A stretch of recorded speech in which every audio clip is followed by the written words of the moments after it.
All right, as a parent, we know it is hard, especially your kids get older, to keep an eye on everything. Absolutely. And Dr. Laura Saunders is joining us now to talk more about drug use with our teens, and are they using them, and what can we do to find out, look out for? Dr. Laura Saunders, it's a pleasure to see you.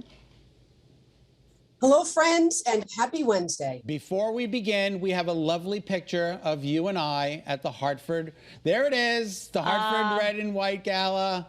Red and Black Gala, pardon me. Red and Black Gala. I said it just... We saw each other in person. It was beautiful. It was really beautiful to see you in person, not through Zoom, and it was great to see you. I got a picture too, and it's just not up there, but we were so wonderful to see you and the cute horses. So polo for a cause. Absolutely. All right, so we're turning our attention to kids and drugs. It's never an easy subject to talk about, but we're talking about it today. Yes, and I got some of this information from my friend and colleague, Dr. Craig Allen, who's the medical director at Rushford and VP of Addiction Services for the Behavioral Health Network. He's our addiction guru, so he shared some information with me that I'm sharing with you. So here's the thing. It's this coming up into the summer. Teens are going to have a lot more free time. They're going to be hanging out with friends for the first, without hopefully much in the way of restrictions for the last couple of years. Sometimes they can make poor decisions. They can get involved in things that are not really helpful for them and start trying substances, which is, a lot of a peer experience. Yeah. So we get concerned as parents. We know repeated drug use can lead to changes in the brain that once you keep using, it makes it hard for the individual to stop.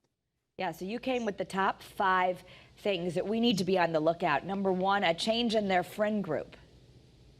Yes, so like all of a sudden they're hanging out with someone new, or they've said something like, oh yeah, I'm going over Johnny's house, and you're like, you haven't talked about this person ever. So now they're all of a sudden hanging out with a new friend group. They seem to have ditched other friends. There's a change in their energy and their interests, right? They're really low energy or really high energy. So there's a change in energy and interest, which seems odd. A change in behaviors. So there's something about their behavior that seems different. They want to sleep all day and they want to stay up all night. Seems like they're hiding a lot more in the room. They used to come out a lot more. You might start finding things missing. Cash, items from the house, credit cards, things like that.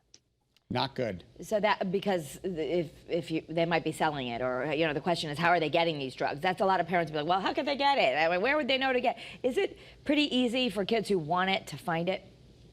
So this is what's interesting. So I work with teens most of the time, teens and young adults. And it's interesting to me the changes that have happened over the last 10, 15, 20 years. Whereas I would say a lot of teens and young adults are much more involved with marijuana than they are alcohol. I've worked with a lot of teens who say alcohol, I hate the taste of that.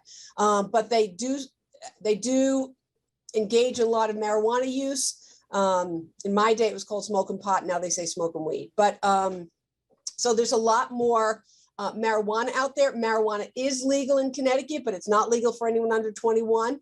And like any substance, you need to be very careful about how it affects you and how it interacts with your well-being. What I tell young people all the time is, if you have an underlying mood or anxiety disorder, substance use only worsens that. I know there's, the young people tell me anecdotes all the time about how, oh, my friends smoke weed every day, or they do this every day.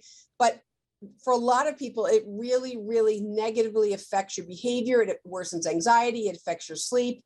And I know people do it to ease some emotional pain, but it has a really negative side effect. All right. I know we're out of time, and we want to talk about some of the questions that we'll ask as parents, but I'm just going to give the phrases. I'm concerned, I found, I'm worried, don't accuse, they might shut down. Next week, we'll talk about vaping. Some teens don't think that's any big deal either. Doctor, thank you so much. Thank you. All right, good to see you. And it was good to see you again on Sunday. Yes. Yes. Your hair looked amazing. Thank you. It makes her, we talked about that. That makes her very happy. It does look amazing. I like the new highlights. All right.